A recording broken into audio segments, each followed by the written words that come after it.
পরে আসিফকে একটা পরে তুলে নিয়েছে, কিন্তু টার্গেট করছিল আমাকে, যেটা আমাকে দেখা যাচ্ছিল, কিন্তু ঘটনা তো ওরা ঘটাইতেছিল আর কি।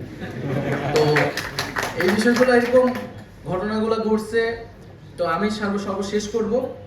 সর্বশেষ এটাই বলবো যে আমাদের গল্পগুলা কেউ যাতে ভেবে না নেয় যে এটা জুলাই গণঅভ্যুত্থানের গল্প হয়, শুধু আমাদের গল্পগুলোই। এখানে প্রত্যেকটা মানুষের গল্পই আসলে জুলাই গণঅভ্যুত্থানের গল্প, এবং সেই গল্পগুলো আমাদের আসলে এখন আরো বেশি শোনা উচিত। কারণ ফলে আমি এই জন্য বারবার এটা বলি, আমি যখন বলি এটা আমার গল্পটাই বলি, আসিফ যখন বলে আসিফের গল্পটাই বলে।